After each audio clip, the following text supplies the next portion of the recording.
Hey again. Before we start with today's story, please comment down where you are listening from and what time it is currently. Today, we're diving into one of the most chilling and infamous true crime cases in British history, the story of the Yorkshire Ripper.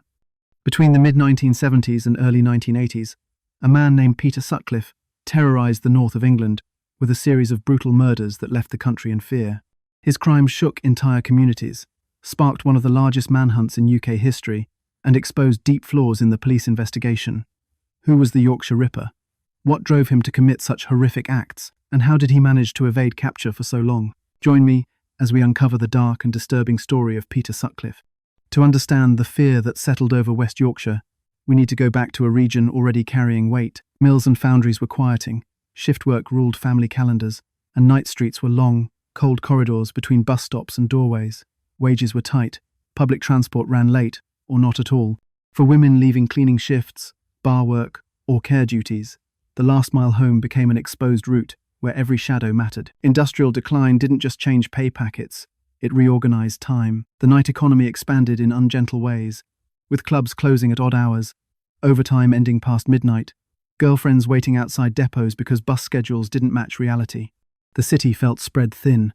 Street lighting failed on side roads, parks formed shortcuts you either used or avoided, and underpasses pooled darkness. Vulnerability wasn't only about danger, it was about routine, repetition, and the daily calculations of risk.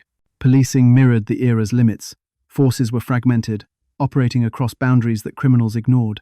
Everything lived on paper: index cards, pocket notebooks, logbooks stacked by the thousand. Detectives depended on memory, intuition, and filing systems that groaned under their own weight. Cross-referencing meant manual searches, card by card. A misspelling could bury a lead. A duplicate alias could split a suspect into two unconnected people. Culture mattered too. Rank-shaped debate. Younger officers sometimes saw patterns, but pushing against established assumptions meant friction, not swift correction. Between 1969 and 1975, there were assaults that didn't fit neatly anywhere yet. Attacks on women walking home, a hammer used with sudden force, wounds suggesting a line of intent that grew more organized over time. Survivors existed, voices capable of naming details, shoes scraping gravel, a car idling, the weight of a hand, but those accounts were scattered. Some incidents were filed as domestic, some as opportunistic violence, and some were marginalized by labels that would prove destructive later. The language of the day carved the investigation's map: prostitute murders. Words that narrowed compassion and skewed priorities. Once that label hardened, it split victimology into deserving and undeserving categories, as if risk were a lifestyle rather than a citywide condition. Some women were working to cover rent and food after a long shift elsewhere.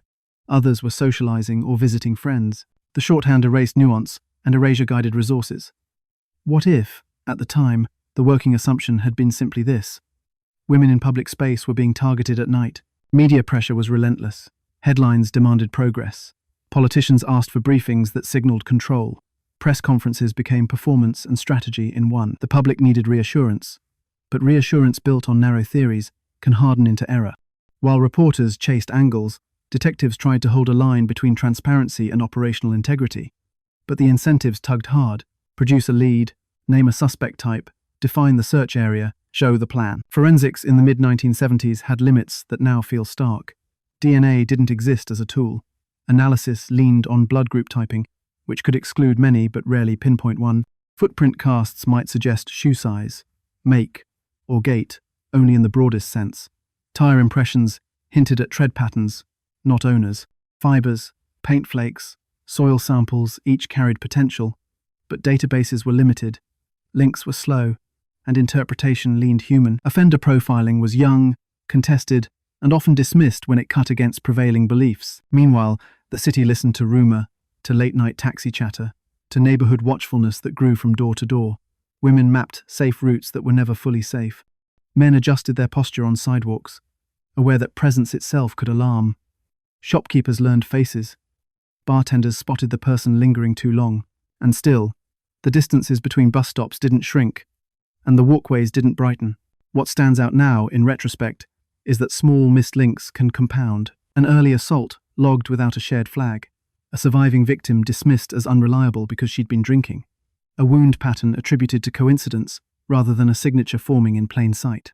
Investigators considered whether these were isolated events, because at the time isolation seemed safer than admitting a pattern. Admitting a pattern invites panic, and panic invites mistakes, but the truth was already moving. Night by night, policing culture carried blind spots. Senior officers set a tone, and once a narrative was in place, targeting sex workers and operating in defined patches, counter-evidence had to work hard to be heard. This wasn't simple incompetence. It was human patterning under pressure, confirmation bias given a badge. When the index system overflowed, clerks created crosscards, nicknames piled up, and one man could appear in 3 drawers under slight variations. No one intended erasure, yet erasure happened. The psychology of the moment is important. Fear compresses time, but investigations stretch it. As weeks turned into months, the public wanted singular answers, yet detectives faced plural possibilities. Each new attack reset the clock and widened the field. The result was a kind of investigative vertigo: too many names, too many cars, too many witnesses with fragments that didn't fit until the final piece arrived, which it rarely did. Media amplified the label Ripper, framing the threat through a Victorian echo that fetishized brutality and, unintentionally, centered the killer over the victims. That branding traveled faster than case facts, seeping into pub talk and workplace chatter. It also created a mythic silhouette, cunning, spectral, always one step ahead, that made ordinary suspects seem too ordinary. Meanwhile, the likely offender could pass through checkpoints, answer questions plainly, and go home to a life that read as stable. Political oversight complicated tempo. Budgets were finite. Overtime stretched officers thin. High-visibility operations reassured communities, but visibility can be theatre when search parameters are wrong. Announcements about progress sometimes locked leadership into positions they later struggled to revise. And every podium appearance created echoes on the street: more calls, more tips, more noise in an already noisy system. In this climate, forensic limits mattered doubly. Blood group results excluded vast swaths, but left a busy middle. Footwear impressions from muddy embankments pointed to common brands sold everywhere. Without DNA, intimate crimes leaned on probability, not certainty. And without integrated databases, a promising note from one station might sit unpaired with a matching detail from another, separated by just enough geography to stall a connection. Meanwhile, something else was happening, quiet but consequential. Survivors' testimony tried to push against the narrative. Some described attacks that didn't match the prostitute murders frame. Some were dismissed because their lives didn't align with the constructed victim profile. That friction between lived experience and institutional theory would shape what came next. What began as isolated cases became a chilling pattern. Names surfaced: women with families, routines, and communities who felt the loss immediately and permanently. The streets changed, routes rerouted, keys clutched, lifts arranged. Officers expanded canvases, house-to-house questioning multiplied, and the card files thickened. And while the city learned to move differently after dark, the investigation learned slowly, then all at once, where to look and where it refused to look. Soon, the first names would anchor the story, and the pattern would refuse to be ignored. The first blows landed years before the name existed. A woman walking home after a late shift felt the weight and shock of a hammer strike, the world tilting to gravel, breath knocked out, thoughts narrowing to survival. He moved quickly, with purpose, using darkness like a tool. She lived, but her report slid into a drawer under assault, not a prelude. Others would follow, scattered across 1969 to 1975, separated by miles, filing systems, and assumptions. The signature, hammer first, then screwdriver or knife, was already forming, but without a thread to pull, it looked like noise. Get this, some of these women were returning from factory shifts that ended near midnight, carrying pay packets or bus fare, their routes predictable because the bus timetables were predictable. One missed connection could add 20 minutes on foot, crossing an underlit patch by a railway cutting or a park edge. The psychology of the moment is important. Quick decisions under fatigue feel rational. Take the shortcut, take the familiar path, get home faster. He understood that rhythm and timed his approach. Low voice, sudden violence, an exit planned. A survivor described the coldness of the attacker's movements, not frantic, not drunk. Another remembered a gloved hand and the shock of a second impact. When officers interviewed them, details clashed with existing categories. Was this domestic? Was it a robbery? Without a consistent pattern recognized across divisions, the cases didn't speak to each other. Meanwhile, the hammer and screwdriver combination, unusual and unsettling, appeared again. He was practicing, building confidence, probing how long he could remain unseen. Micro-stories matter. A young mother missed the last bus and started the walk she had done before, cutting across a patch of scrubland that shaves off 10 minutes. She hears footsteps, then silence, then the rush. A bar worker leaves by the side door, avoids the rowdy exit on the main street, and chooses the back alleys where deliveries come in the morning. A student takes a taxi halfway to save money, planning to walk the rest because rent is due. These are not reckless choices. They are the arithmetic of ordinary life. Stakes mapped onto the city's infrastructure. Street lighting was consistent on arterial roads but weak on side streets. Winter compressed daylight, so even early evenings looked like midnight. Paydays created predictable movements. Women carrying envelopes home, sometimes alone, sometimes in pairs that split at the last junction. Buses fell off schedule after 10. Drivers didn't always stop if the stand was empty or if a figure stood back from the shelter. Risk wasn't a dramatic flare. It was an ordinary gradient. Then came Wilma McCann, in October 1975, a name that anchored fear. A mother, walking after a night out, found in a field near her home in Leeds. The scene carried the emerging signature in brutal clarity: blunt force to the head, followed by stabbing. Officers canvassed door to door, mapped the last sightings, and stood in that field with the hard knowledge that this wasn't random in the way the word is often used. Neighborhoods tightened. Friends called each other before leaving pubs. Parents set informal curfews. The air changed. What happened next remains shrouded in mystery, not because events were unclear, but because the interpretation narrowed. Early investigative frames leaned heavily on lifestyle assumptions. The language of prostitute murders started to harden after later attacks, but even here, assessments about nighttime presence and perceived risk began to steer resources. In hindsight, this was the moment everything changed, from an assault series that didn't quite cohere to a murder investigation that would define a decade. While detectives chased leads near known red light areas, parallel events kept happening. Non-fatal attacks on women outside those zones were often categorized differently, filed as separate offenders or opportunistic violence. Survivors who didn't fit the emerging victim profile faced credibility questions. Had they been drinking? Were they sure about the details? A consistent description of the weapon didn't always overcome the weight of a category once applied. Meanwhile, something else was happening across town. Officers were interviewing men who had been seen lingering near pubs, driving slowly along known routes, or connected by coincidence to multiple locations. Some of those men were persuasive, employed, partnered, ordinary. The ordinary profile can be a cloak. Without a name that jumps out, paperwork flattens the person into a card. The index room absorbed these interviews, but the sheer volume made patterns hard to see. Evidence spoke softly, and often in pieces. A boot print in soil gave a size, common enough to be everywhere. Paint flecks on clothing suggested an environment, a garage, an industrial yard. But how many men in Leeds worked with paint? Blood group testing created wide exclusion bands, but thousands remained. The screwdriver punctures aligned across cases, but the tool itself is universal.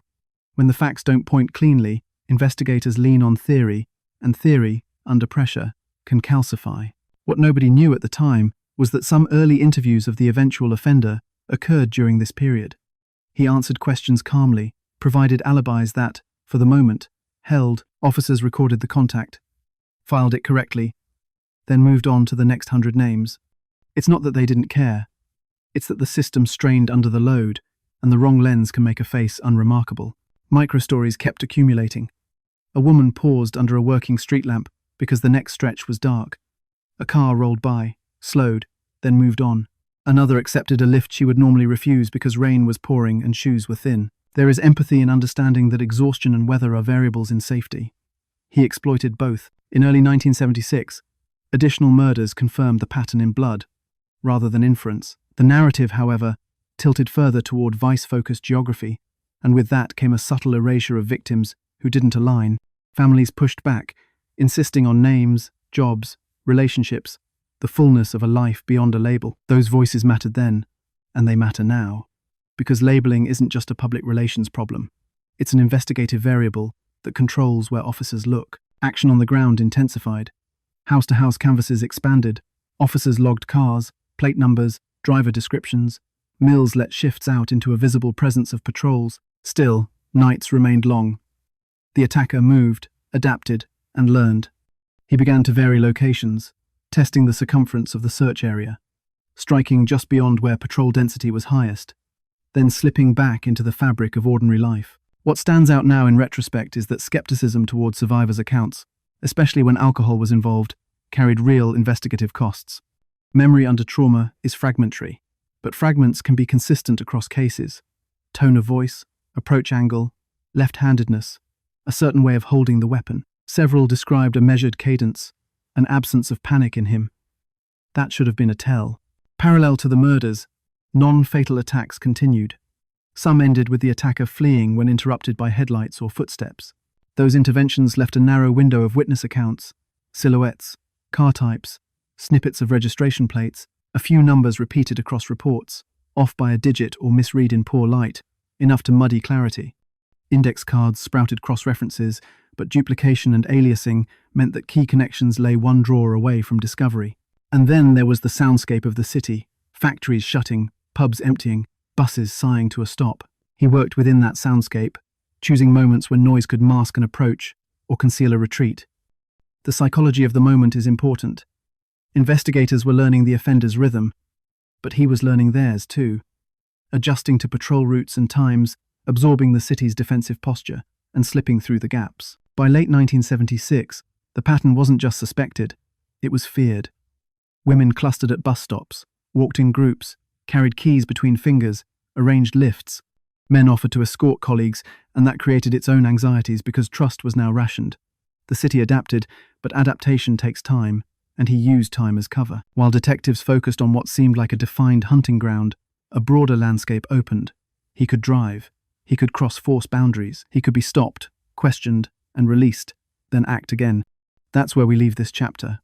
An offender refining his method, a city narrowing its routes, and an investigation that saw much, but not yet enough. They were mothers, daughters, sisters, friends, lives with ordinary anchors that only look fragile in hindsight. The psychology of the moment is important. Routine is what makes a city function, but routine also routes people through predictable spaces at predictable times.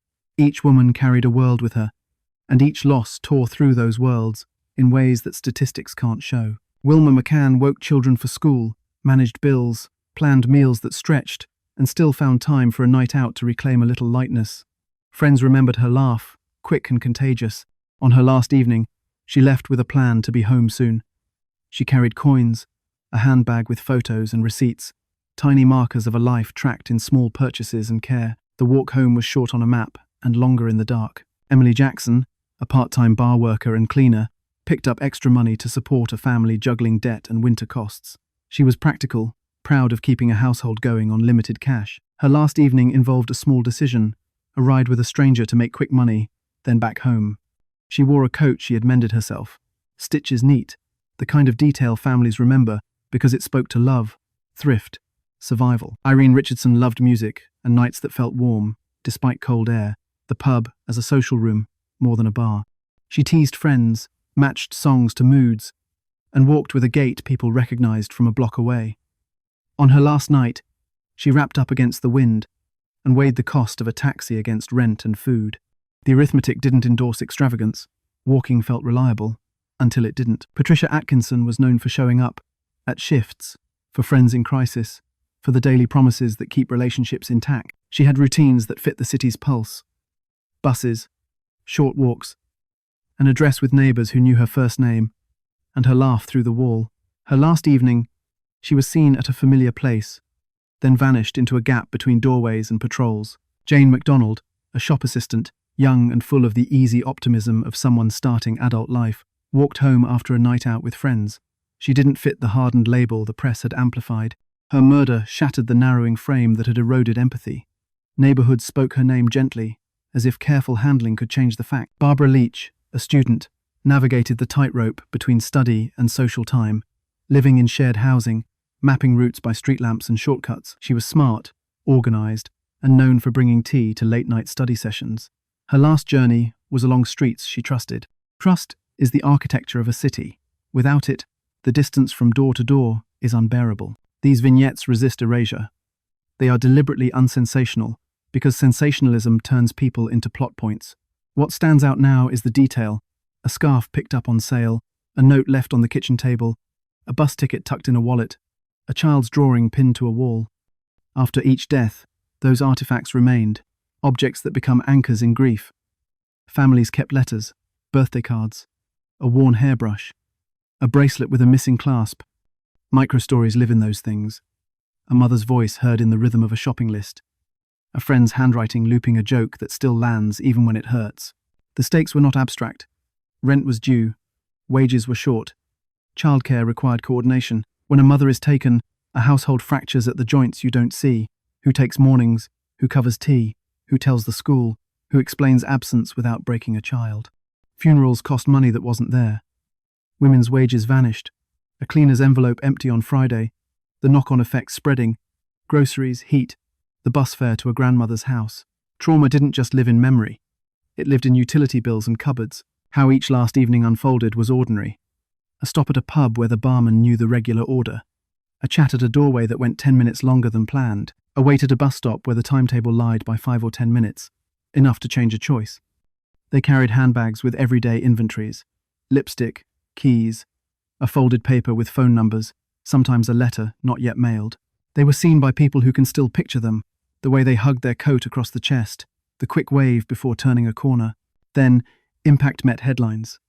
Early coverage leaned toward the label the police used, the press amplified, and the public absorbed. That shorthand boxed women into categories that muffled their lives and their families' voices.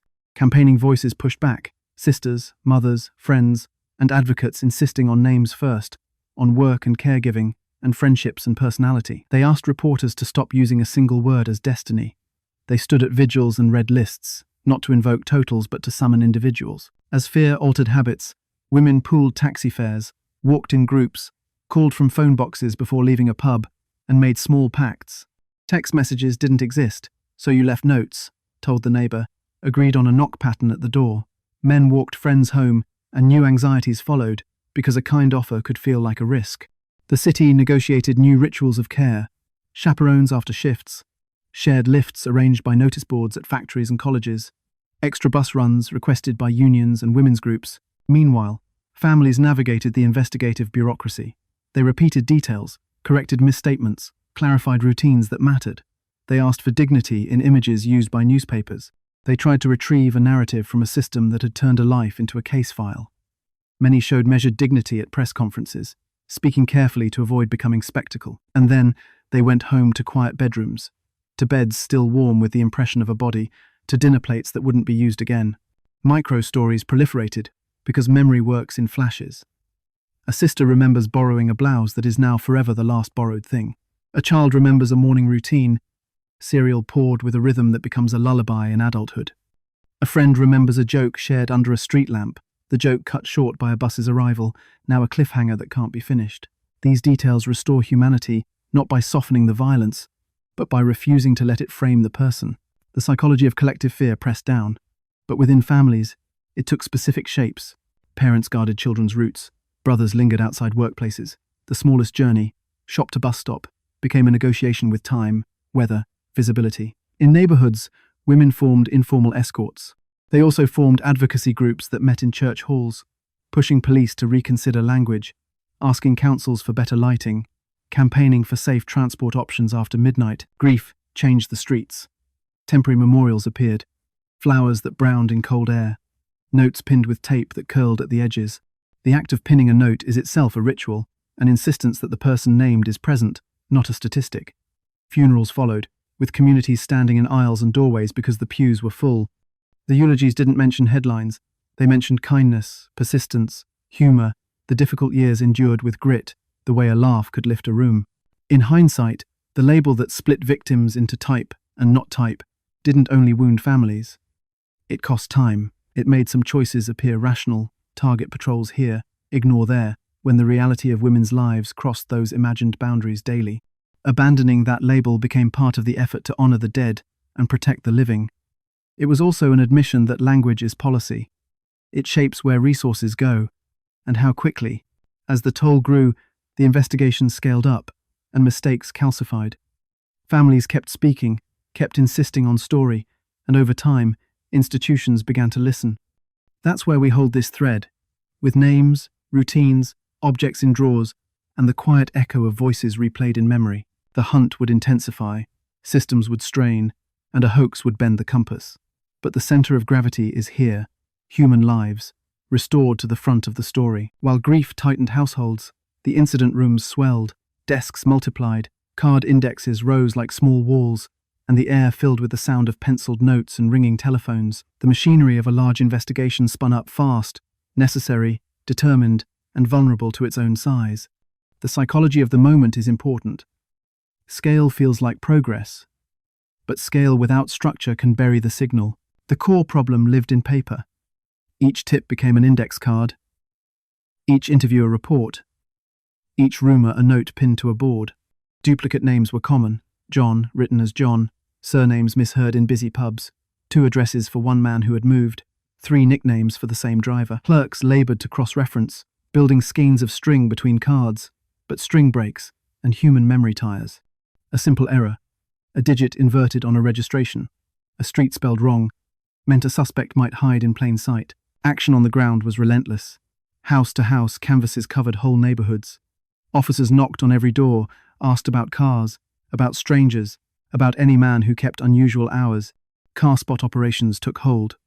Patrols listed plates by the hundred, logged vehicle models, noted dents and bumper stickers as if talismans could fix identity to metal. On main routes, constables flagged drivers down, asked a practice set of questions, then waved them on with a leaflet and a look.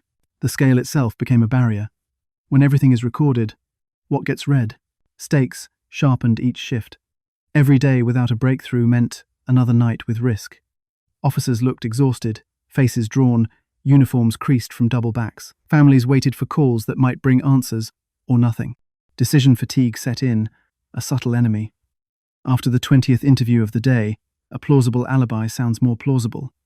A calm voice reads as trustworthy. Investigators considered triage because time forced choices, and choices leave gaps. What nobody knew at the time was chilling in its ordinariness.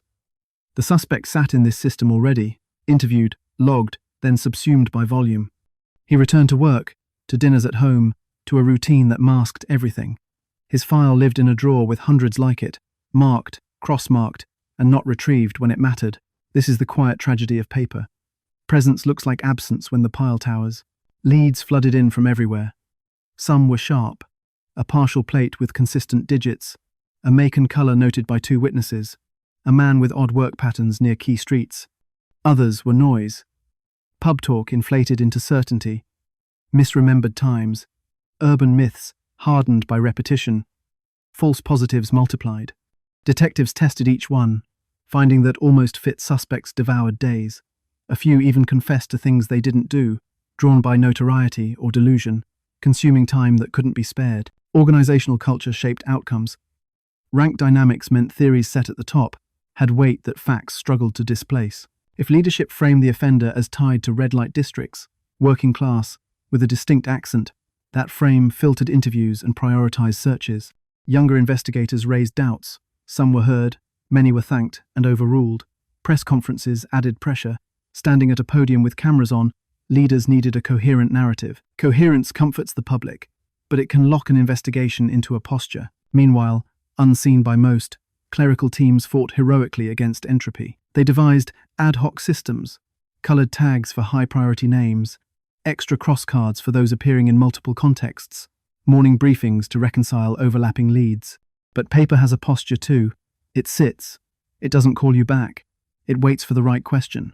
And the right question often comes 3 weeks too late. While that was happening in Leeds and Bradford, coordination across force boundaries struggled. Offences near the edges fell into grey zones. One division shared a report, another didn't recognise the connective tissue.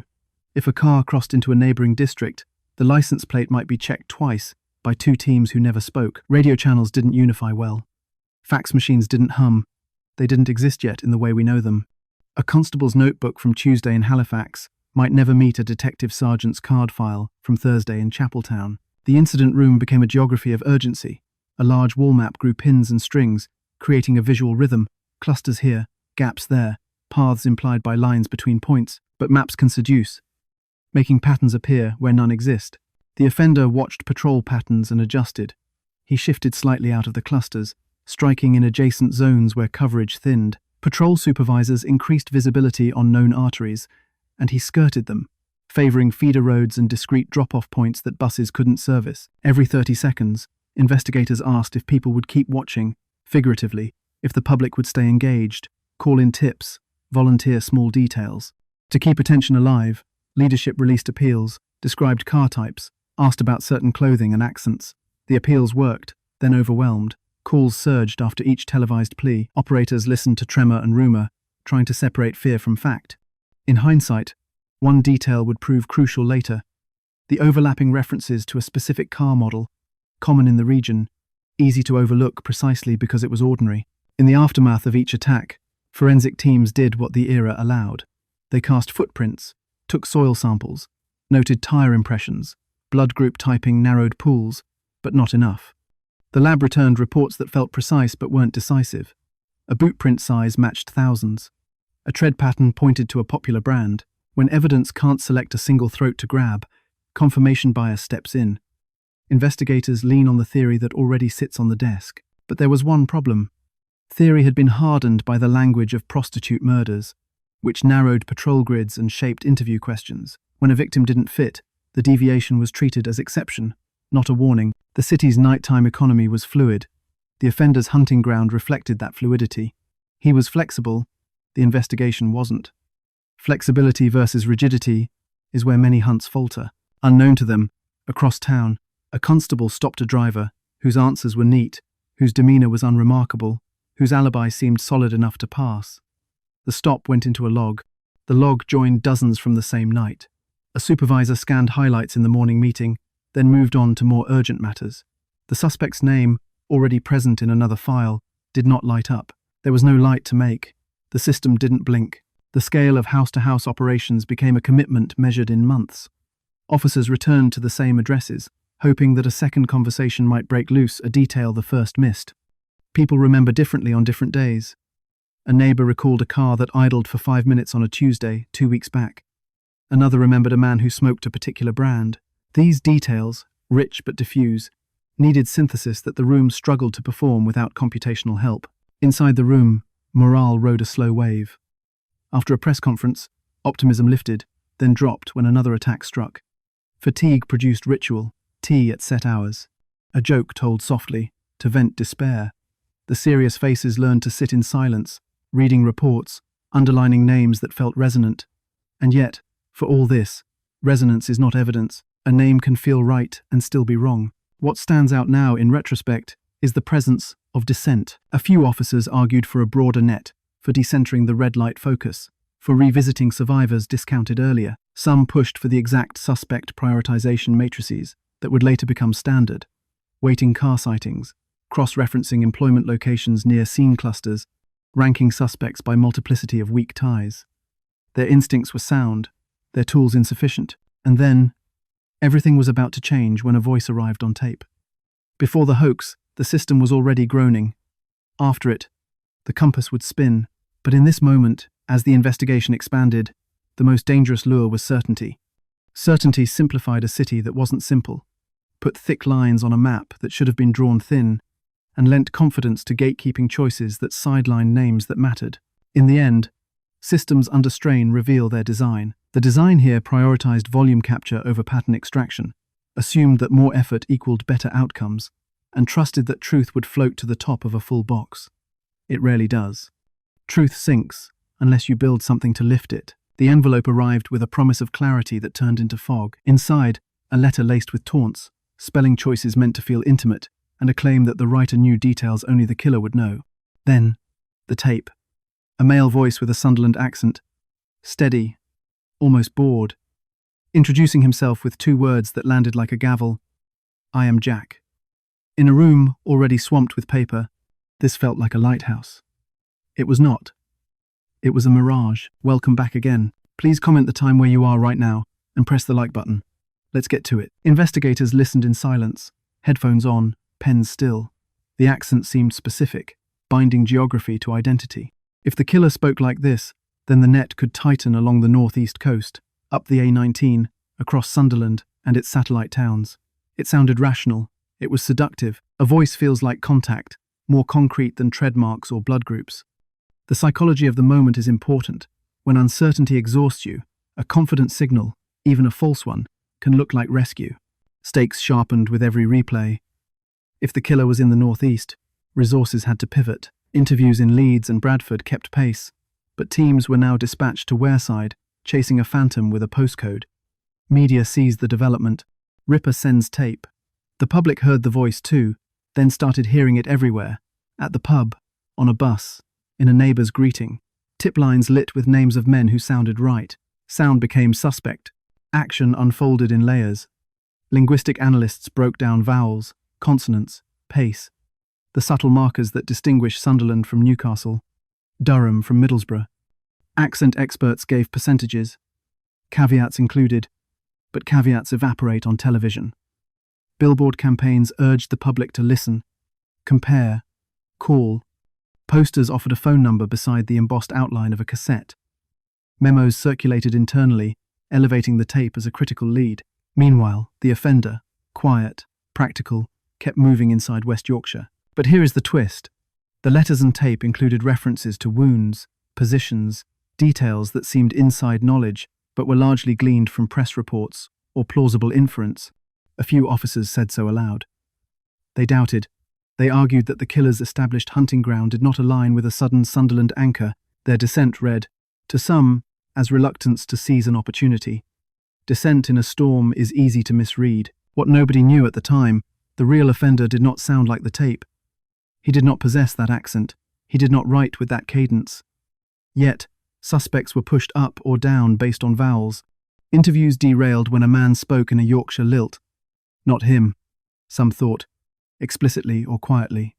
The tunnel narrowed. Exclusions multiplied.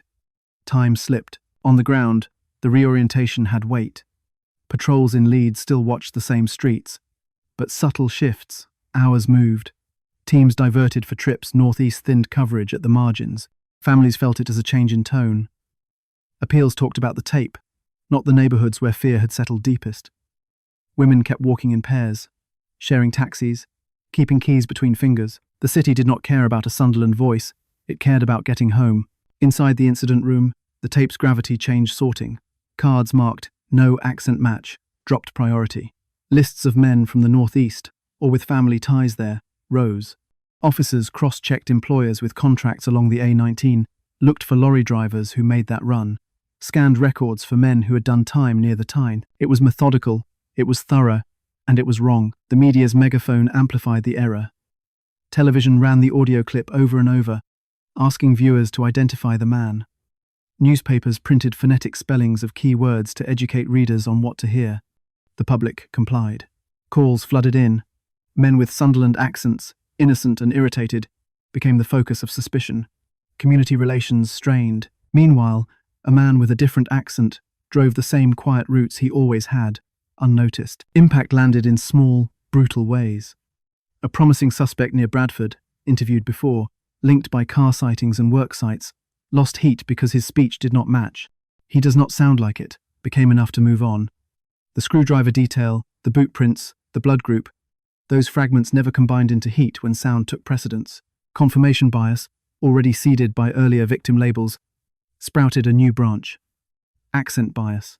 Some officers pushed back. In briefings, they asked whether a killer could fake an accent, whether a hoaxer could mimic wound patterns from press coverage, whether the letter's handwriting told its own story, separate from the crimes. They pointed to cases where offenders had mailed taunts to misdirect and inflate fear. Their questions were met with measured replies: yes, possible, but unlikely. Yes, hoaxes happen, but rare. Yes, consider, but we cannot ignore this gift of a voice. A gift, it turned out, from the wrong man. Meanwhile, something else was happening across town. Survivors' statements, already discounted in some quarters, now had to compete with the tape's authority. He did not sound like that, a woman said. He said very little, another added, noting a bland, local cadence. Those lines were noted, then filed. Hearing can be subjective, the margin said, but subjectivity was being granted selectively. To the hoax tape, certainty. To lived memory, doubt. What stands out in hindsight is how the offender's flexibility met the investigation's rigidity. He varied locations, hours, and approaches. The hunt, now lashed to a voice, narrowed its gaze. When investigators map certainty onto a moving target, the target learns the map and steps around it. The voice on tape droned on the airwaves, the real breath silent in a parked car 2 streets away from a patrol route. Operationally, the northeast pivot consumed days and miles. Officers knocked doors in Sunderland, sat with landlords, asked about tenants who kept odd hours. They traced the purchase of cassette tapes, the type of recorder likely used, the source of the envelopes. They asked petrol station attendants if they remembered a man buying cassettes alongside cigarettes and a paper. Nothing stuck. The hoaxer had done enough homework to feel plausible, not enough to be caught quickly. Organizational culture magnified the error. Leadership had, at press conferences, leaned into the tape's authenticity. Walking it back would cost credibility. So the line held, even as unease grew. Pressured by cameras and the public's appetite for certainty, spokespeople repeated the appeal to the northeast. That repetition became a cognitive anchor inside the room, a mantra that crowded out alternatives. In the aftermath of each new murder, the tape's shadow lengthened. How could he be killing in West Yorkshire if he lived in Sunderland? Theories stretched to accommodate the tape rather than discarding it. He travels frequently, some said. He is military. He is a lorry driver. He has ties in both regions. Each explanation required additional assumptions. Occam's razor, dulled by fatigue, stayed sheathed. Human consequences were immediate. Families of victims listened to the tape on the evening news and felt a disconnect. A voice from somewhere else, claiming ownership of the violence here. It sounded theatrical. Some said so. They wrote letters, called offices, asked officers they trusted to, please not forget Leeds and Bradford. Those pleas mattered, but systems in motion turned slowly. What about the science? Linguists, to their credit, kept caveats in their reports. Accents can be imitated. Within region variation is high. Stress alters speech. But in the appetite for a lever, caveats read like footnotes. The hoax took on the solidity of an exhibit, not the tentativeness of a tip. An accent became an exclusion tool, a gate you had to pass to stay on the list. And then there were the billboards. Large, explicit, asking for recognition. They created a loop. Public calls identified men. Officers interviewed them. Men protested. Communities bristled. And the investigation sank hours into conversations predicated on a false premise. Opportunity cost is invisible until you calculate it against the attacks that followed. In hindsight, this was the moment everything changed again. The hunt veered off course, not because people stopped working, but because they worked toward the wrong lighthouse. The hoax would be unmasked years later, DNA on envelope saliva pointing to a man who wanted attention and got it. But in the crucial window, the letters and the tape stole focus, reshaped priorities, and allowed the real offender to keep moving. The psychology of the moment is important. Under pressure, certainty feels like compassion. Do something clear. Say something definite. Give the public a shape to fear. But certainty can be a trap. The tape was not just a detour. It was a lesson in how a single false signal can hijack an entire compass. While that voice played on repeat, patrol cars rolled past the right man, and key encounters were missed. While the tape's echo lingered, the night shift ground on. Red light patrols traced familiar circuits, decoy operations staged in cold air. Officers in plain clothes waiting under sodium lamps, license plates were read out in a steady cadence, clipped into notebooks, then relayed to control. The ritual felt protective, but the volume was punishing. Plate checks mounted into the thousands, each a thread that needed a hand to pull it. Stakes sharpened as the suspect's car kept appearing in logs, not as a star, just as a recurring extra. The right man was asked the right questions, more than once, by officers whose instincts rang quietly, but instincts struggle against paper that refuses to lift the signal. A card filed under one spelling sits inches from its twin, spelled another way. A registration scrawled hurriedly at 2 a.m. becomes a digit off, drifting beyond the search grid's reach. The paper trail did not just bend. At key moments, it fractured. Action unfolded across years of stops and interviews. He was pulled over for routine checks near known routes, his demeanor measured, his answers tidy. In one encounter, a screwdriver sat in his car. It was confiscated, logged as a suspicious implement, given the case's signature. Then, an anomaly. The tool was not escalated through the right channel, or the escalation did not survive the stack. Another time, an officer noted paint flecks on his clothing, consistent with his employment, consistent with 100 other men who worked with vehicles or industrial surfaces. Plausible, ordinary, released. Multiple interviews of the real offender occurred, each time generating paperwork that promised to talk to the rest of the file, but did not. Alibis were offered. Visits to relatives, a night in with his wife, overtime on a shift. Some were checked lightly and accepted. Others were impossible to verify in a reasonable time, so they were parked. Decision fatigue mattered here. When you have heard 30 alibis in a day, the 31st gets the benefit of doubt, unless a red flag is blinding. Impact landed as knots that tightened with each near miss. Communities watched press conferences and felt the ground tilt. How could so much effort yield so little? Public confidence eroded. Victims' families, already managing grief, found themselves confronting the slow machinery of bureaucracy. They asked for updates, were shown sincerity and stacks of paper, and left with the ache of process, without progress. The psychology of the moment is important. Families needed a name. The room needed certainty. Certainty hid inside errors that looked trivial. Forensic pieces existed, but never aligned decisively. Boot prints suggested a size common enough to feel meaningless.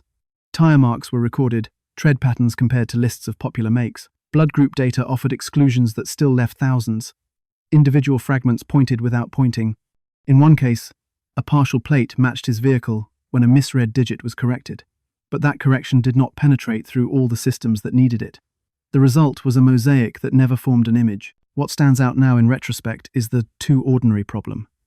He did not fit the myth in the public mind, or the investigative silhouette hardened by the hoax. He was employed, married, capable of polite conversation. Ordinary became camouflage. Confirmation bias distorted risk assessment.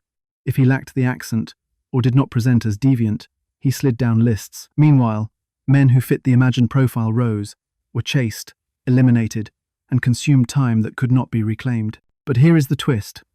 Some officers, working the 2A, M. Lull, saw the pattern in their notebooks, if not in the master index.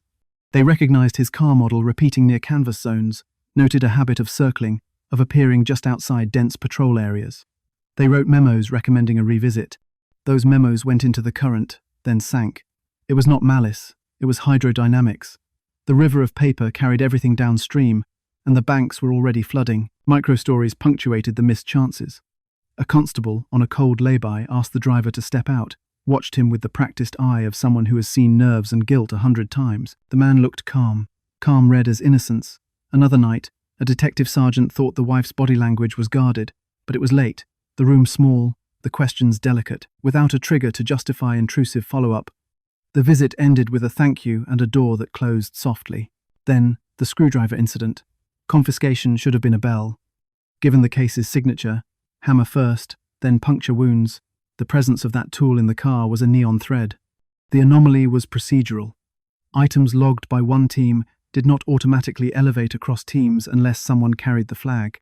Carrying flags takes time, persuasion, and a willingness to push against prevailing theories. In a room focused on a voice that said Sunderland, a local man with a common model car and a tame accent did not glow. Impact accumulated as public appeals multiplied. The city began to doubt the map the police projected. Women kept changing routes. Men started writing down plates themselves. Amateur watchers adding to a growing pool of numbers that, ironically, made clarity harder. The investigation's visibility was not the problem. Its filtration was. The right data points existed, but the sieve was coarse in the wrong places, fine in others. Meanwhile, forensic lab reports returned in cycles, precise but inconclusive. Paint fragments could have come from a dozen workshops. Fibers told stories only in aggregate, and the aggregate was muddy. Without DNA, linkage relied on correlation and geography. The offender learned this too, whether consciously or by instinct. He moved slightly off expected tracks, not enough to seem random, just enough to avoid the crown of attention. The too ordinary profile problem broadened into a theory trap.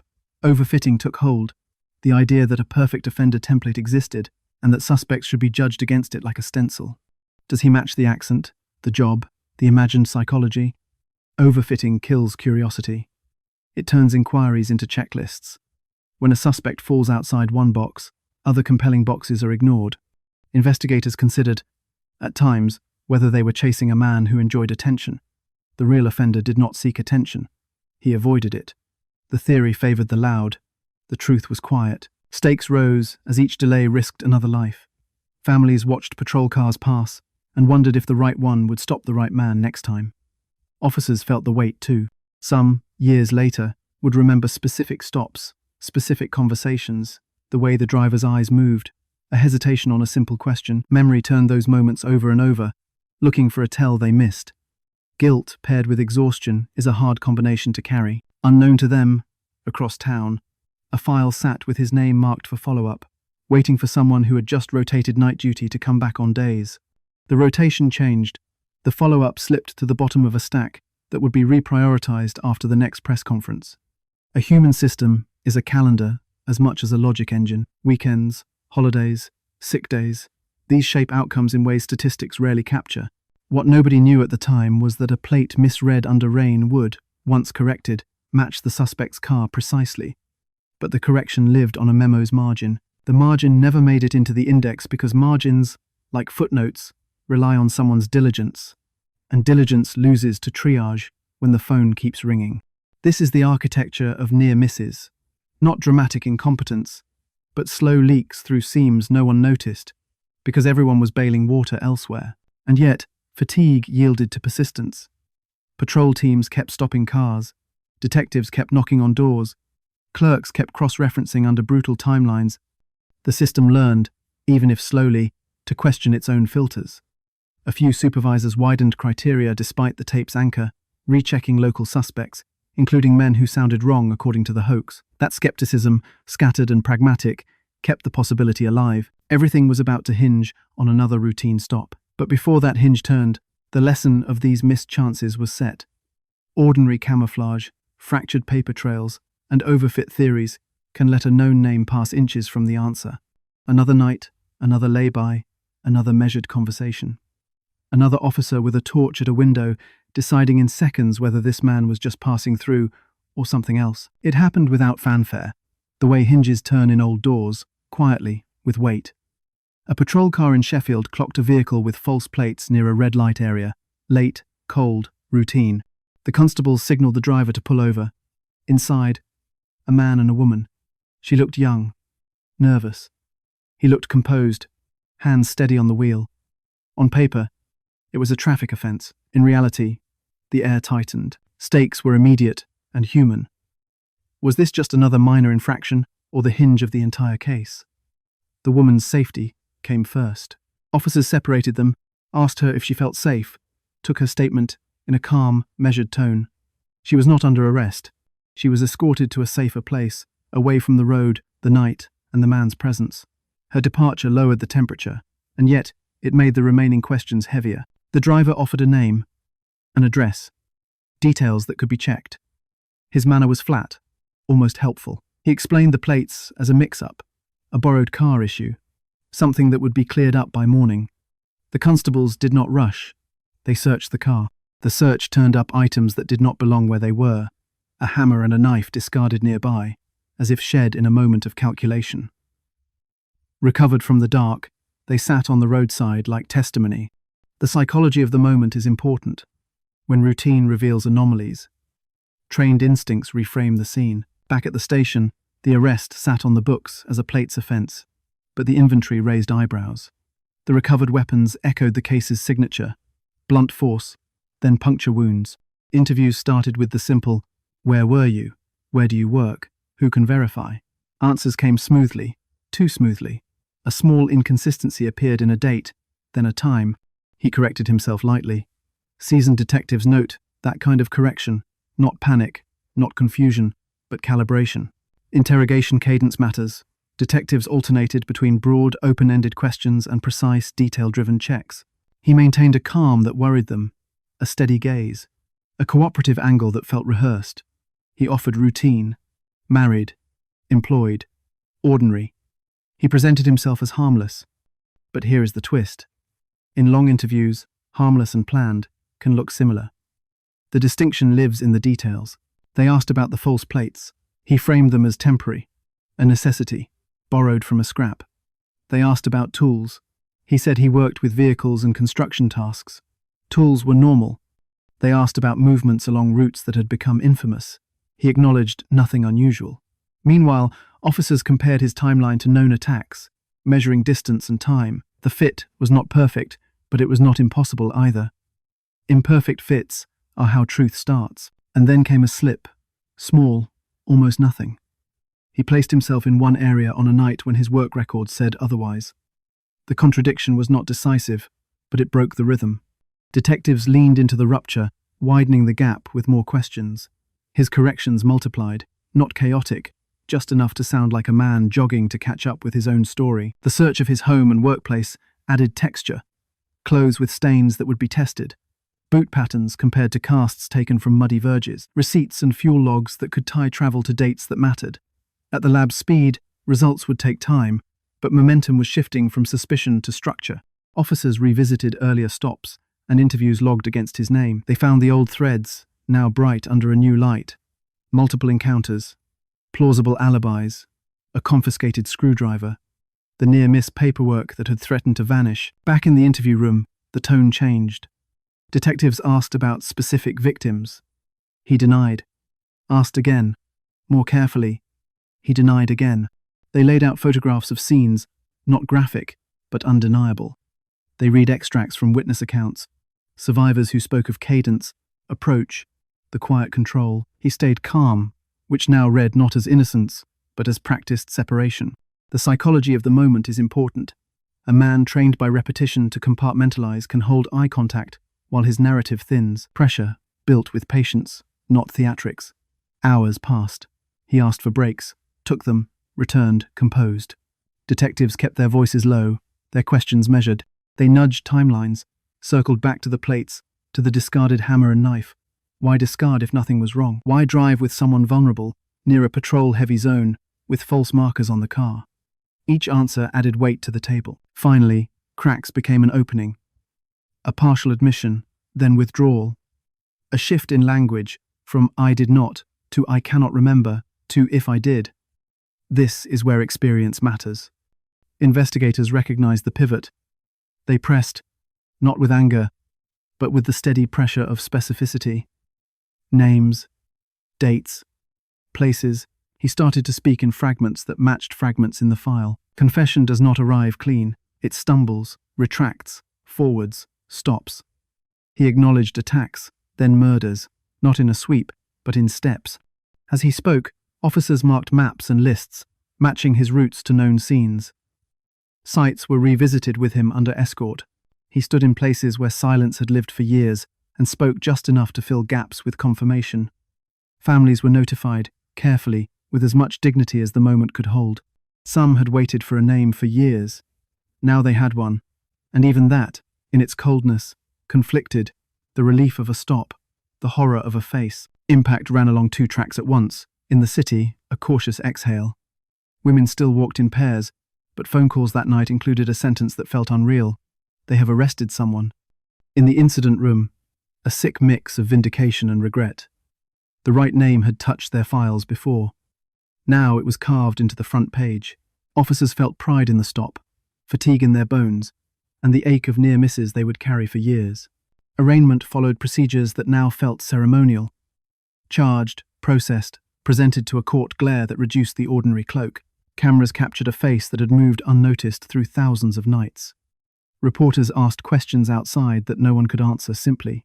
Inside, the legal machinery shifted into gear, while investigators refined case files for court, cross-checking every admission, every corroborating detail, every item seized. And then, the human aftershock. Families gave statements marked by measured dignity, a refusal to be overshadowed by the man in the dock. The city's fear did not vanish. It thinned. Trust returned slowly. Patrol strategies did not wind down overnight. Bus routes stayed crowded at closing time. Neighbors still looked out of windows when engines idled late, but something fundamental had changed. The night had a name. Now the question turned inward. Why this man, this pattern, this persistence? Inside the mind, beyond the myth, into the psychology and the pathology.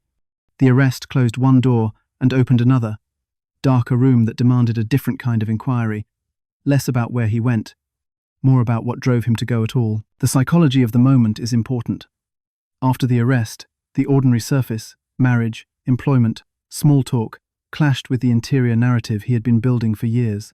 Investigators considered how a man sustains a split like that, day self and night self trading control, each providing cover for the other. What if the banal was not a contradiction, but the scaffolding that made the violence possible? Background factors offered context, never excuses. He worked with his hands, predictable hours punctuated by overtime, which meant legitimate reasons to be out late, dirty clothes, tools in the boot. Marriage provided a home base, routines, witnesses to normalcy, social isolation threaded through it, few close friends, limited intimacy, a quiet disposition that drew little suspicion. This mix allowed a particular camouflage, a man who left and returned on schedule, rarely dramatic, accepted as reliable by those around him. Cognitive patterns emerged in interviews and later assessments. Grievance sat near the center, a sense of slight, a private narrative that some women were to blame for his frustrations. That grievance fused with sexualized violence, turning anger into ritual. He did not describe frenzy, he described mission, as if he were correcting a moral imbalance that only he could see. This is disturbing to hear because it reflects a cold structure, not a storm. Organized behavior masquerading as rectitude, he rationalized through categories. Early on, he leaned on the mission story, presenting certain women as targets sanctioned by his invented code. But here is the twist. His victims included women who did not fit his declared category, which means the category was a rationalization built after the fact, not a rule that guided selection. In hindsight, that mismatch matters. It tells us that fantasy provided permission, but opportunity drove action. When chance presented itself, the code bent to fit the moment. Triggers were often banal. Late shifts ended, streets emptied, a woman walked alone. Weather mattered, rain masked sound, cold reduced foot traffic, fog fostered concealment. He carried tools as extensions of control, hammer for sudden dominance, a second weapon for escalation. The sequence became ingrained: approach, strike, assess, escalate, withdraw. Repetition turned the sequence into a ritual that delivered psychological reinforcement. Each successful offense rehearsed the next. Weapon choice has its own psychology. A hammer is intimate in a way people do not always consider. It requires proximity, intention, a recommitment with every swing. It also offers the offender a sense of control without the unpredictability of a firearm, which draws notice and is harder to explain if found. The screwdriver or knife, introduced after control was established, served as a signature inside his mind, a completion necessary to satisfy the fantasy. The split between day and night selves was not dramatic. It was procedural. He compartmentalized. He presented as a steady worker, a husband who could run errands and fix small things, a man who could talk casually with neighbors. At night, he pursued a private script. Compartmentalization reduces dissonance. He could look in a mirror and see the day self because the night self was quarantined, named as something else: mission, fate, divine instruction. Whatever label kept guilt manageable. Forensic psychiatry entered with debates. Some experts entertained psychosis, claims, voices, delusions, divine mandates, because he floated narratives that hinted at them. Others saw calculated, organized offending inconsistent with florid psychosis. The courtroom amplified the debate because insanity defenses and diminished responsibility are legal constructs as much as clinical ones. What stands out now is how flexible his story was under scrutiny, shifting to whatever angle might serve. Haunted believer when it helped, practical operator when pressed on logistics. Investigators considered stressors that may have intersected with escalation: employment instability, marital strain, money pressure. None of these produce violence, but they can destabilize impulse control in someone already primed for it. He moved from assault attempts to murder as confidence and reinforcement accumulated. Each near miss without arrest increased the perceived invincibility. Each murder that went unsolved taught a tactical lesson: where to park, how to scan for patrols, how long to linger. The reinforcement loop is stark. Fantasy breeds rehearsal. Rehearsal breeds opportunity seeking. Opportunity, once seized without consequence, validates the fantasy. Over time, the act is not just desired, it is needed to sustain the self he has built in secret. Habituation to violence lowers internal alarms. The second offense is easier than the first. The sixth, easier than the fifth. He did not need an external prompt beyond the night itself. The ritual became self-justifying. The psychology of control bled into staging. He did not stage crime scenes theatrically. He arranged enough to maintain his rhythm, removing or discarding tools when necessary, selecting locations that offered escape routes. That minimal staging, pragmatic rather than symbolic, signaled organization rather than chaos. Organized offenders often keep souvenirs or revisit scenes. In this case, the record suggests he preferred movement forward into the next opportunity, not backward, toward rumination in place. His grief or remorse claims, when they appeared, were thin and inconsistent. In interviews, he sometimes implied regret, yet in tone and posture, investigators heard something else, a man measuring the cost to himself, not the harm to others. Empathy was absent where it mattered. If remorse existed, it was abstract, a performance to reduce penalty, not a recognition of devastation. That absence is diagnostic in its own way. What stands out now is the mismatch between public myth and clinical reality. The monster label comforts because it separates the offender from ordinary life, but the reality here was method. He was not a spectral genius.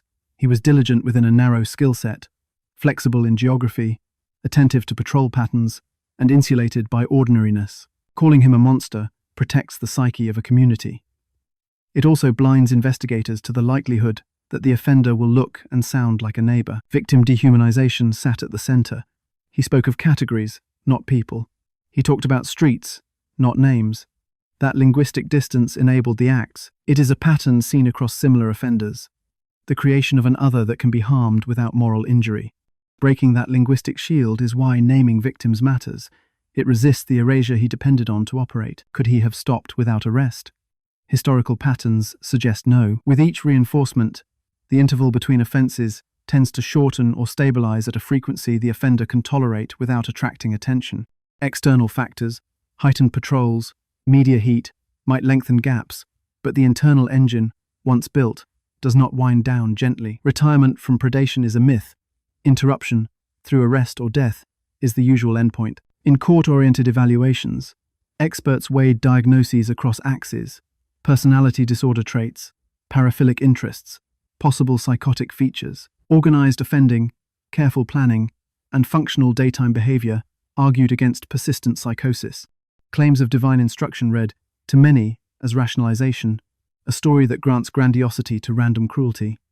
That grandiosity offers an offender a crown in a dark kingdom. In daylight, it collapses under scrutiny. What about the marriage?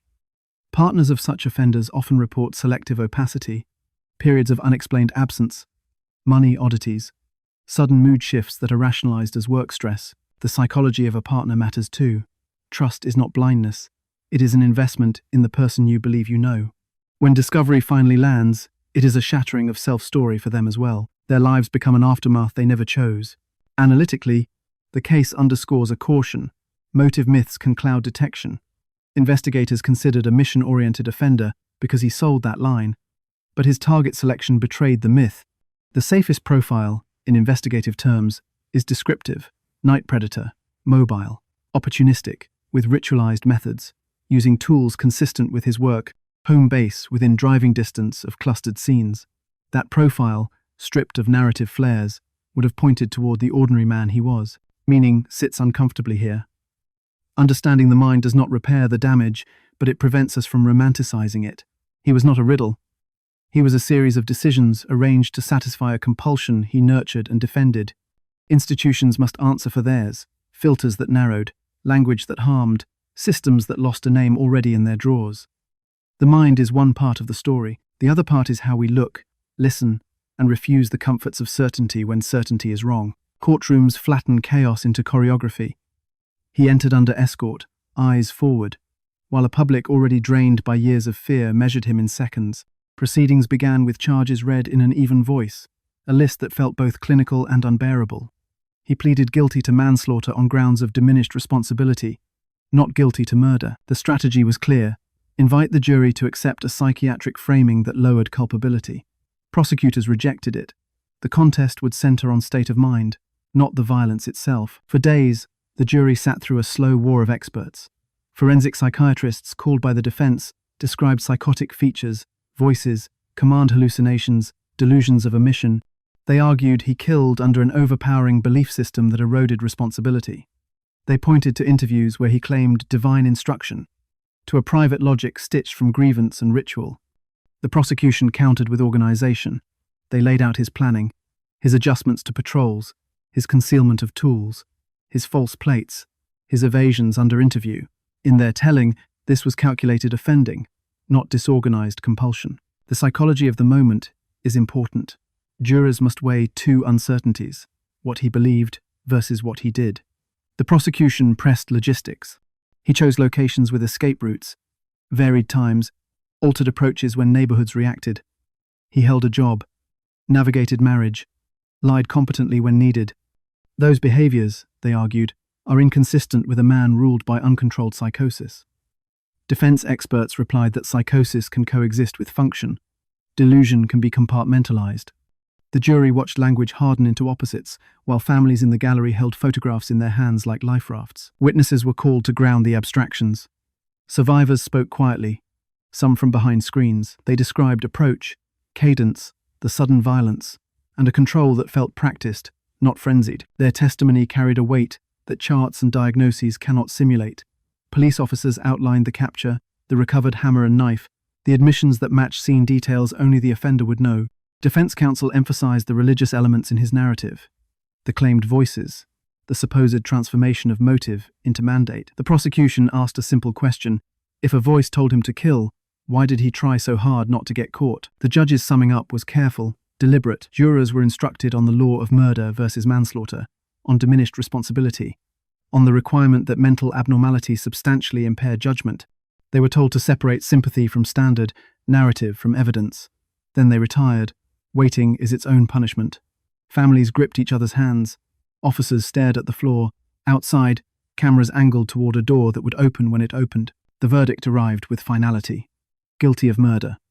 The judge imposed life sentences with a strong recommendation, a whole life tariff, effectively meaning he should never be released. In that moment, legal precision met public catharsis. Some families wept softly, others sat still, faces set, relief braided with the grief that does not move. The court became a room of opposites, justice delivered, and loss unchanged. For the city, the sentence was reassurance. For those who loved the women, it was a measured conclusion to a story that could not be concluded. Post-sentencing, the system moved him into secure psychiatric care at Broadmoor Hospital, reflecting the court's acceptance that psychiatric treatment was appropriate even within a murder verdict. This was not clemency, it was containment under clinical supervision. Life inside a high-security hospital is disciplined. Risk assessments determine movement, therapy is structured, and days follow routines designed to manage volatility. He lived within that grid for years, a patient and a prisoner. Incidents punctuated those years. He was attacked by other inmates, sustaining severe injuries that altered his health permanently and narrowed his world further. Violence inside such institutions is a grim echo. Predation creates its own predators. Transfers and reviews followed a bureaucratic rhythm: case conferences, psychiatric evaluations, legal check-ins that asked the same question on a loop: what, if anything, has changed? The answer remained stable. Risk was not reducible to a level compatible with release. Appeals and tariff reviews came and went. Legal teams challenged the whole life recommendation, argued proportionality, invoked evolving standards around life sentences. Courts upheld the view that public safety and punishment aligned in keeping him confined. Over time, the locus shifted, hospital to prison, Broadmoor to a high-security prison environment, as clinicians and officials judged psychiatric stabilization sufficient for a carceral, rather than hospital, setting. The move did not alter the horizon. He remained a man the system would not allow back into the world. Life in prison settled into routines that sound simple and are anything but: cell checks, escorted movement, limited association, medical appointments, monitored communications. He aged, like everyone ages. Health concerns accumulated, the body recording years as surely as any file. For all the mythology attached to notorious prisoners, daily life is reduced to hours and doors, to rules obeyed or enforced. He was sometimes the target of other inmates' violence, a status offense within the social economy of prison yards. Families of victims marked anniversaries, not milestones. Some engaged with parole board notices and legal updates, sending statements that reiterated the enduring harm. Others chose distance, refusing to let the administrative afterlife recapture them. Both responses make sense. Grief is not a single road. The state, learning from earlier failings, kept lines open for victim liaison, ensured notices were sent, offered meetings where appropriate. These are small instruments of dignity in a system that had once struggled to grant it. Media interest pulsed. Each appeal, each transfer, each incident inside prompted headlines. Coverage risked recentering him, and yet, public institutions have to operate visibly. The better stories focused on policy, the role of psychiatric evidence in court, the evolution of whole-life tariffs, victim rights in parole processes. That is where meaning lives. in the structures that decide outcomes, not in the sensationalism that sells papers. What stands out now is the durability of the sentence as a social contract. The community asked for assurance that he would not walk the same streets again. The legal system, after mistakes earlier in the hunt, delivered a certainty it could stand behind. Institutional humility and firmness coexisted, acknowledge past errors, maintain present protections. Over decades, that posture held. He died in custody years later, after illness, complicated by age and prison environment. The announcement landed with a dull thud of inevitability. Some families felt a measure of closure, others felt nothing change. Death does not return what was taken. It only ends the administrative calendar. For the city, it was a footnote to a story whose main chapters had long since written themselves into collective memory. Outside the courtroom and beyond the prison walls, a different reckoning had already begun. Policing reforms, database integrations, and the long shadow of a hoaxer who would finally be unmasked. The legal ending was only one endpoint. The institutional lessons and the neighborhoods that carried them were already moving toward the hard work of never again. Years after the arrest, a smaller story that had cast a giant shadow finally resolved. The letters and cassette that had dragged the hunt toward the northeast were tested again using tools that did not exist when they arrived. Saliva on the envelope flaps carried cells, and cells carried DNA. The profile did not match the imprisoned offender. Instead, it matched a different man from Sunderland, a factory worker who had never killed anyone. The hoaxer had studied press coverage, mimicked knowledge, and borrowed terror. He had warped a city's fear and an investigation's compass, then gone home. Unmasking Wareside Jack was more than a name. It forced institutions to confront how credence is granted. Linguists had been cautious. Leadership had not. The public had heard certainty in a voice that specialists framed as probability. Apologies followed, careful, institutional, and necessary. But apology is just a start. The question was how to redesign a system so that a single, seductive signal could not dominate again. The psychology of the moment is important. Shame can trigger defensiveness, or it can trigger reform. Internal reviews began with paper and ended with architecture.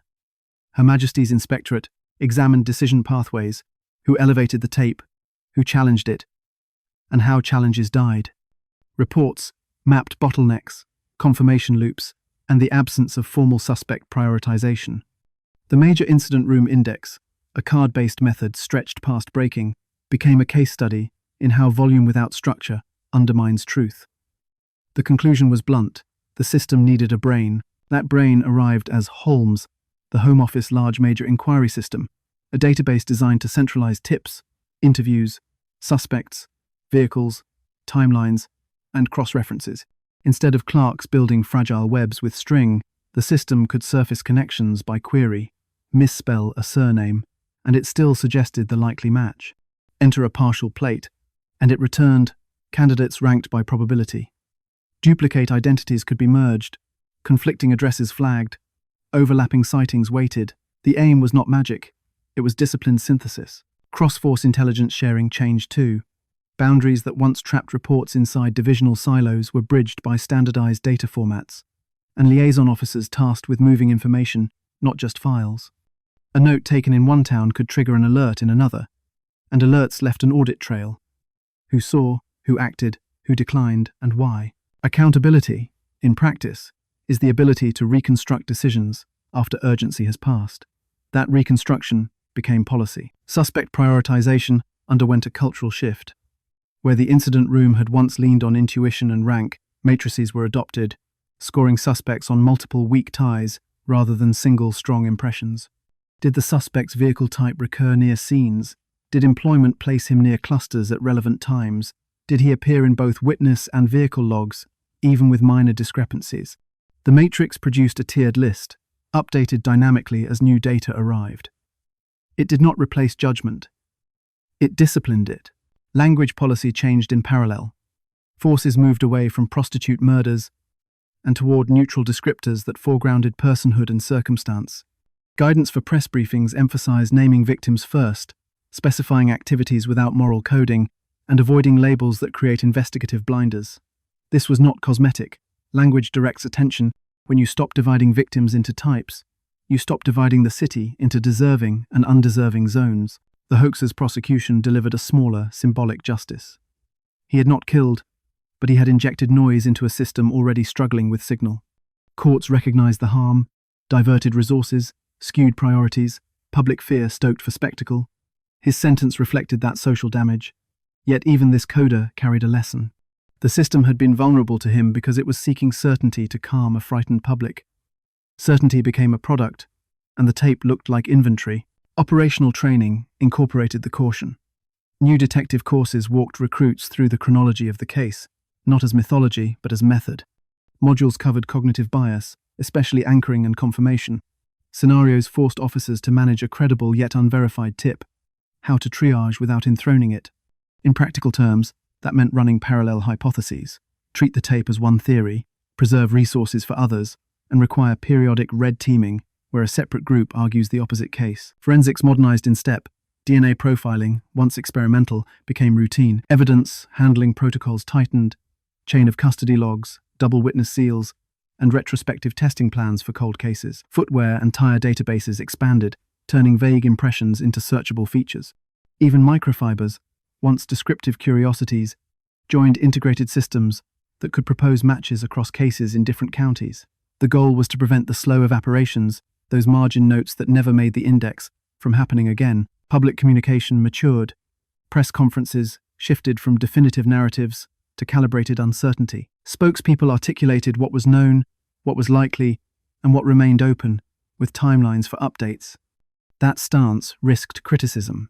People want answers, but it built credibility that survived pivots. When investigators walked back a theory, the public did not feel deceived. They felt included in an honest process. The apology culture, fragile at first, gathered form. Senior leaders met with families, acknowledged specific errors, the hoax's weight, the language wounds, the missed files, and outlined reforms with dates and measures. Some families accepted the gestures as steps. Others declined, choosing private remembrance. Both responses were respected. Importantly, apology was not transactional. It did not ask for forgiveness. It documented responsibility. Technically, Holmes was not a cure-all. Early versions were clunky, training-intensive, and vulnerable to the same human inputs that had failed paper. But what stands out now is the audit trail. When a suspect moved from Tier 3 to Tier 1, the system recorded why. When an accent-based exclusion was proposed, the system could flag policy conflicts. The machine did not think. It constrained error and preserved memory. Institutionally, incentives realigned. Success metrics shifted from volume, doors knocked, cards filed, to quality, linkage rates, time to prioritization for multi-flag suspects, review cycles completed on schedule. Inspectors looked not just at outcomes but processes. How often were red teams convened? How frequently were victim labels audited for bias? How quickly were contradictory leads escalated rather than buried? When process is measured, culture follows. In neighborhoods, reforms arrive slower, as they always do. Trust rebuilds in small, repetitive acts. Officers who know first names, who walk rather than just drive, who show up to community meetings not to present but to listen. Women's groups, formed in the heat of fear, stayed organized, advocating for lighting, late buses, safer taxi protocols, and campus escorts. Councils funded women's services that had sprung from vigils, turning ad hoc care into stable networks. Policy meets pavement when a bus route runs at midnight. Memory settled into markers, plaques near sites, scholarships in names, anniversaries observed quietly in church halls. The hoaxer's unmasking remained a cautionary footnote in those spaces, not a headline. Families chose to center their loved ones, not the man who stole airtime. That choice is its own institutional lesson. Attention is a resource. Spend it carefully. What if the tape had never arrived? It is an unanswerable question, but a useful one for design. Systems built on redundancy and skepticism should survive a hoax without capsizing. That became the objective. Build rooms where dissent is procedural, not personal. Build databases that remember better than tired humans. Build language that refuses to turn lives into categories. Build habits that can pivot without pride. The final institutional lesson is modest and hard. Humility as policy. Complexity punishes certainty. A single voice, a neat theory, a seductive map. Each can be wrong. The antidote is not paralysis. It is distributed attention, periodic doubt, and a willingness to say, on camera and in rooms without cameras, we might be wrong, so we are testing the opposite. In the wake of a hoaxer unmasked, that sentence is the quiet reform that matters most. Birthdays arrived on schedule, but the candles were not lit. Families kept traditions anyway. Favorite dinners cooked, a card written and placed in a drawer, a small act of defiance against erasure. Children grew into adults with stories that began mid-sentence. Mum used to. She never got to. Trauma travelled quietly, shaping how they walked home, how they chose partners, how they trusted a knock at the door after dark. Micro-stories anchored memory.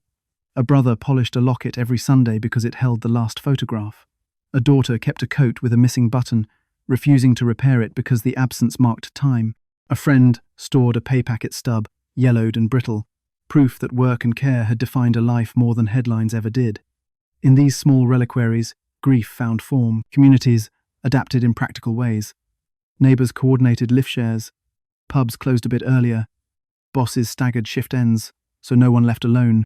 Church halls hosted late-night tea after vigils, conversations turning into plans, lighting petitions, bus route extensions, volunteer escorts for college students. The psychology of collective fear sharpened caution into culture. People learned to read streets, to listen for engines idling too long, to walk the ridge of light between lamps. Advocacy followed grief. Women's groups pressed councils for concrete changes, brighter bulbs, repaired underpasses, cameras at known cut-throughs, taxi marshals on weekend nights. Survivors and families stepped into policy rooms, their presence a corrective to abstraction. They asked officials to name victims first, to retire language that blamed routine. When policy drafts softened, they pushed back with names, dates, and the cost of delay. Urban planning absorbed the lessons. Desire lines, the informal paths people naturally take, were formalized with paving and lights, an admission that safety follows behavior, not the other way around. Bus timetables moved later. Unions negotiated night service protections for drivers and passengers. University campuses mapped safe corridors, pairing call boxes with visible patrols. None of it was theatrical, all of it cumulative. Memory became civic. Plaques marked places with dignity, not spectacle. Scholarships carried names into futures their owners were denied. Schools taught media literacy alongside safety, explaining how labels wound and how myths mislead. Anniversaries were kept low and steady. Readings, music, silence, candles protected from wind by cupped hands. The city learned to balance remembrance with privacy. What stands out in hindsight is resilience disciplined by detail. Families refused myth, insisting on recipes, jokes, handwritten lists, the cadence of ordinary days. Communities refused helplessness, building care networks that outlasted headlines. Grief did not end, it organized.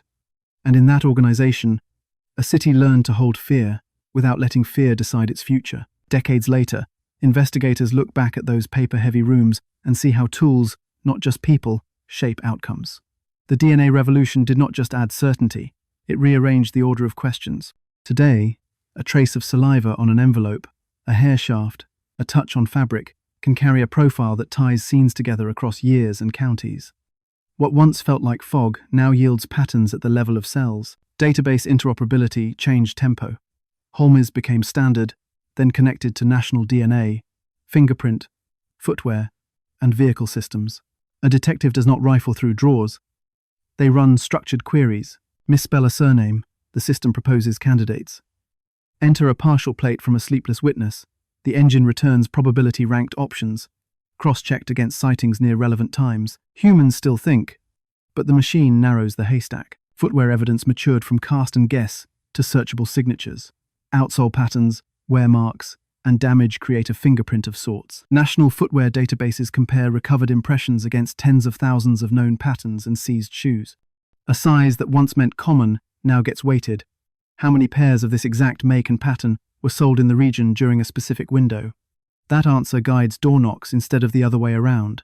Tire marks, once descriptive, now route through tread databases that incorporate manufacturing batches and retail logs. A rare tread appears, purchase history can point to buyers, and buyers can be overlaid on travel corridors. Forensic video analysis pulls additional weight. Cameras that seem grainy still reveal wheelbases, gate signatures, vehicle speeds. Layered with automatic number plate recognition, a time-stamped movement map emerges. Who passed, where, when, and how often. DNA itself evolved beyond simple profiles. Low copy number techniques, used cautiously, recover signal from minimal contact. Familial searching, tightly regulated, identifies relatives of unknown suspects, opening routes that never existed before. Investigators consider privacy carefully. Familial hits are powerful and invasive, so oversight panels weigh necessity against rights. The balance is explicit now, not implicit. Warrants are narrower, scopes defined, audits routine, cold case thinking turned procedural. Instead of a single push after headlines fade, reviews occur on cycles. Cases flagged for re-examination, trigger workflows, re-inventory exhibits, re-swab using improved kits, rerun profiles against expanded databases, rescore suspects through modern matrices. If a case's victimology was distorted by language, that fact generates an alert. Teams rebuild the narrative with neutral terms, restoring leads that bias buried. Digital case management enforces memory. Every lead has a lifecycle assigned, pursued, escalated, closed, or dormant, with time limits that prompt supervisors when clocks run down. Contradictions do not disappear into margins. The system forces a decision: explain, escalate, or reopen. Red teaming, once ad hoc, is scheduled. A separate cell argues the opposite hypothesis. On record. Institutionalized humility. Real-time analytics move the dial on prevention, not just detection. When 3 assaults share features across borough lines, time of night, approach angle, a repeated phrase, the system flags probable linkage and moves resources before myth sets the narrative. Patrols adjust with data, not rumor. Analysts sit in the same room as detectives, pulling live feeds, overlaying bus schedules, shift end times, road closure reports. The nervous system analogy applies. Fast signals prevent paralysis. And yet, for all this horsepower, investigators keep a rule. Better tools demand better skepticism. Modern forensics can seduce with apparent certainty. Partial DNA can contaminate. Touch DNA can mislead. Algorithmic matches carry false positive rates. Labs report with caveats, and those caveats are read aloud in briefings. Officers are trained to hear them. Confidence must track evidence strength, not desire. What would have changed in the 1970s with today's tools? Start with integration, the suspect's multiple interviews, the screwdriver seizure, the recurring car near canvas zones. Those threads would have merged on a dashboard visible to supervisors. A partial plate corrected on a memo margin would propagate system-wide within minutes. The car model, seen repeatedly at the edge of canvases, would move the owner up tier automatically. Accent would never be an exclusion field. Victim labeling would be audited out of the logic. Search grids follow behavior, not moral categories. Nighttime transport data, bus headways, taxi patterns, factory shift releases informs patrol placement. Streetlight outage records feed into risk maps. If a path goes dark, the map brightens for patrols. Unlit shortcuts get temporary coverage until infrastructure catches up. Practical protection beats posture. If a hoax tape arrived now, its path would look different. Audio forensics would test recording devices, noise floors, and edit signatures. Linguists would quantify uncertainty. A policy flag would bar accent-only exclusions. Parallel hypotheses would be mandatory. Treat as possible misdirection until corroborated by independent, non-public details. Press briefings would frame it as one lead among many, with time-boxed evaluation milestones. The lighthouse becomes a buoy, helpful if charted, never steering alone. Privacy and civil liberties sit at the center of modern practice. ANPR cameras track vehicles, CCTV lines, streets, mobile phone metadata, can place devices near scenes. Each tool has rules. Access requires documented necessity and proportionality. Retention limits exist. Audits verify compliance. Investigators accept friction as the price of legitimacy. Public trust, thin in the past, depends on visible restraint. Cold case units also bring trauma-informed practice to families and survivors. Recontacts are scheduled, optional, and clear about purpose. Evidence retesting is explained in plain language. Results positive, negative, or inconclusive are delivered with context, not dumped. Dignity is procedural, not just aspirational. That care reduces harm while pursuing truth that technology might finally unlock. Training absorbed cognitive science. Classes on bias are concrete. Anchoring, availability, overfitting, confirmation, and hindsight are defined, illustrated with real case slices. Officers practice de-anchoring, writing out the opposite hypothesis before committing to a plan. Supervisors are graded on inquiry quality, not just clearance rates. When promotions value curiosity and correction, culture bends toward vigilance. Of course, modern systems bring their own risks. Data overload can reappear as dashboard fatigue. Algorithms can embed old biases in new code. Agencies run fairness checks. Does the system over-prioritize suspects from certain postcodes without evident strength? Does it downrank ordinary profiles that history tells us can hide danger? Metrics get tuned, and when tuning fails, policy intervenes. The quiet outcome of all this is fewer blind spots. Serial predation faces a tighter window, patterns surface faster, hoaxes hit buffers, missed interviews get recovered by automated prompts. Not perfection, not certainty, but a shorter path to the right name. And behind the screens, the old principles still hold. Name victims first. Challenge the neat story. Keep doubt alive long enough to save a life. The psychology of the moment is important. After the arrests, the trials, the reforms, quiet questions lingered. What guardrails prevent the next tunnel vision, the next seductive hoax, the next ordinary predator moving through familiar streets? Meaning here isn't abstract. It has weight, like a key in a hand, on a dark walk home. Caution is the posture that Key teaches ready, not panicked, decisive, not certain. Start with the cost of certainty. In this case, a single voice on a tape became a compass point, then a commandment. Certainty reduced complexity into a story, simple enough for television and painful enough to feel true. But certainty, untested, isn't compassion. It's a shortcut. Investigators considered the tape authentic because it felt vivid, and vividness can impersonate proof. The lesson isn't to distrust everything. It's to distrust the feeling that something must be right because it relieves anxiety. The duty to name victims first is more than dignity, it's method. When lives are described by labels, patterns bend towards stereotypes, and stereotypes rearrange maps. Women crossing cities at night aren't categories. They're routes, workplaces, caretaking schedules, friendships. When police briefings, headlines, and incident room notes start with names and circumstances rather than moral shorthand, resources flow along the actual ways people move. That shift isn't cosmetic. It reallocates patrols. It widens interview pools. It saves hours that matter. Then there's the ordinary killer problem. Communities imagine predators as visibly marked, strange, isolated, theatrically deviant. Investigators can inherit that myth, even as they deny it. The case exposed how ordinary lives, stable on the surface, can conceal meticulous cruelty. He worked, married, maintained his car, answered questions calmly. Ordinary became a cloak. The caution is simple and difficult. Resist checking suspects against myth. Describe behavior, not character. Describe capability, not aura. Expect proficiency in the mundane. The 30-second rule for policing borrowed from storytelling sounds glib until applied as discipline. Every set interval, ask, what could contradict our theory right now, with available data? If no one can answer, the team has slipped into comfort. The rule becomes a metronome for doubt. It forces red teams to argue the inverse. It schedules humility. It keeps the door ajar for a fact that doesn't fit to walk in without being turned away at the threshold. Institutional bias doesn't only live in words. It lives in workflows. Paper hid names by accident. Screens can hide them by design. Modern systems need bias audits like bridges need stress tests. Does the suspect scoring matrix overvalue spectacular tips and undervalue steady, unglamorous correlations? Car near canvas zones, shift end proximity, recurring weak ties? If so, recalibrate. A hoax thrives where spectacle outranks synthesis. What remains unresolved is the unknowable interior life. Why any one person's grievances harden into ritualized violence isn't something a file can close. We want neat motives, because neat motives satisfy. This case refuses that satisfaction. Rationalizations shifted as needed. Grievances recentered themselves on demand. Meaning won't come from pathology alone. It comes from pressure testing institutions, so pathology has less room to maneuver. Remember the social topography that shaped risk. Industrial decline, elongated nights, thinned transport, stretched the last mile.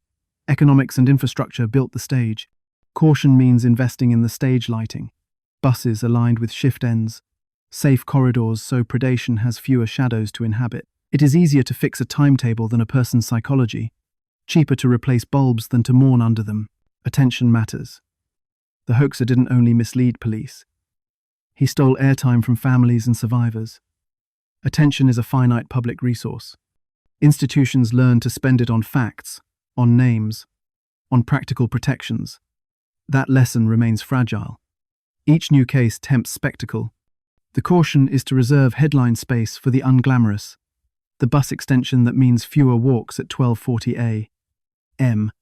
the street lamp repaired on the cut-through everyone uses. Language, again, is policy. Replace blame-coded labels with neutral descriptions that illuminate risk without moralizing routine. This isn't politeness. It's information hygiene. When a word like prostitute becomes central, it acts as a filter that screens out deviation. Neutral terms keep deviations visible. Deviations are where patterns hide until seen. The culture of dissent deserves protection. In the incident room, a few voices questioned the tape. They needed more than courage. They needed structure that rewarded them. Build rooms where a junior constable's doubt triggers a scheduled debate, where challenging the prevailing theory marks carefulness, not disloyalty. Preserve those debates in logs so that, when reviewed later, the path of decisions shows not obedience to a narrative, but engagement with uncertainty. Forensic sophistication cannot replace ethical posture. DNA will not forgive sloppy thinking. Databases will not excuse exclusion by vibe. Tools accelerate outcomes. They do not adjudicate meaning. Meaning comes from people who choose to wait one more beat before declaring what the evidence says, who run the second hypothesis in parallel, who brief the public in probabilities rather than absolutes. In communities, caution takes the form of habits that do not curdle into paranoia. Walk together when you can, yes, but also demand the lighting audit. Press for bus alignment, organize lift shares, normalize asking a colleague, text me when you're home, and accept the text as a ritual of care, not a symptom of fear. Resilience isn't stoicism, it's logistics. What about the hoax in future tense? Expect it. The next one will wear modern clothes, deepfake audio, synthetic letters, doctored metadata. The antidote doesn't change. Corroborate with non-public facts, announce uncertainty, time-box evaluation, and keep parallel lines alive. Failures of the past become drills of the present. The word hoax shouldn't shame. It should train. Finally, hold space for grief that resists tidy morals. Families live with absence that policy can soften, but never fill. They taught institutions here to hold names first, to walk slowly when cameras demand speed, to say, "We don't know yet," without flinching. That is the meaning this city carried forward. Humility as vigilance, caution as care, attention as a public good to be guarded.